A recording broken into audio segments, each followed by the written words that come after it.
I'm so happy that today's theme is veterans returning home who were wounded without visible scars. It's so important.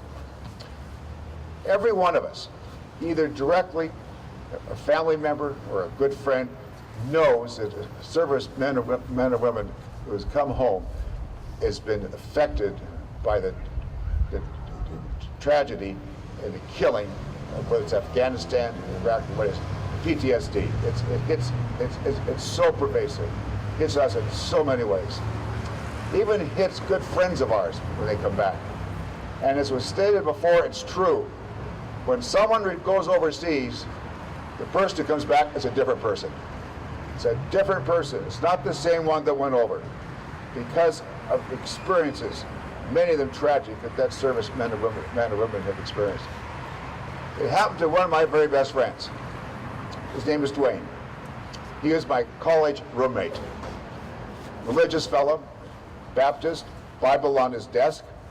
One of my very best friends. I had two very good friends at college, and he was one of them, Dwayne.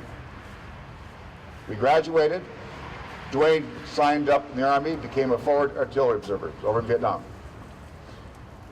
He wrote me letters just to say how awful it was, calling in all that death and destruction. He'd call in the coordinates. So the mortar shells would go over and just blow people up, kill people, kill Vietnamese, kill civilians. He saw this over and over again. It bothered him so much. He wrote me a letter and said, I can't do this anymore. I'm going over the hill. I'm leaving. I write back to Dwayne and say, Dwayne, you only have 6 more months. Hang in there. You can do it. It's as bad as it is, as tragic as it is. Well, he stayed in.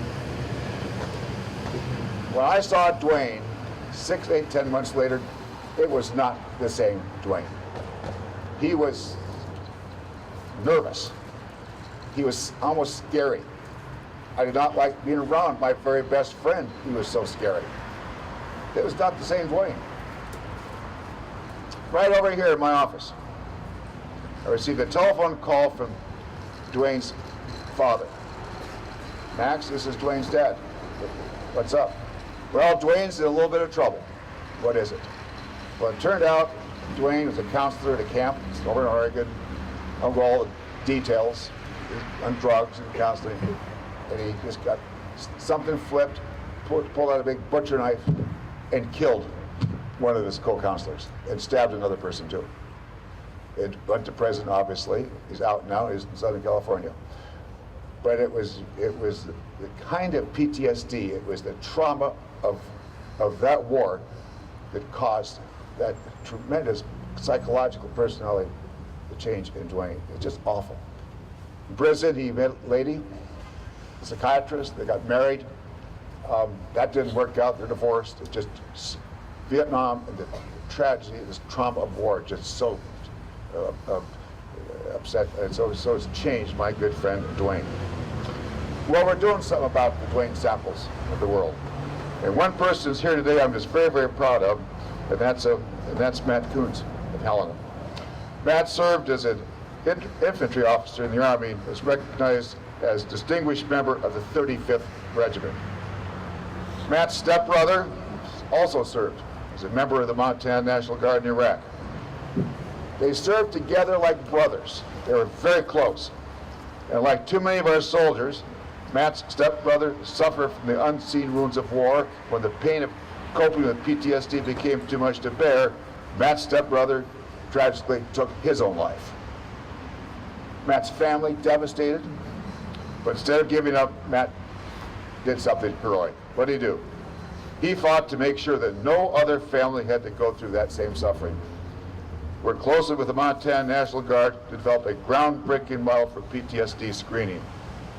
I was very proud to work with Matt as a few years ago in the Montana Guard, take our model nationwide and put it in the 2010 Defense Authorization Bill.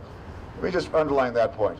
This is a screening process that we developed first here in our own state, in Montana, the Army Guard and the Air Guard. I remember over in Great Falls talking to the troops over there and how we began to put our program together.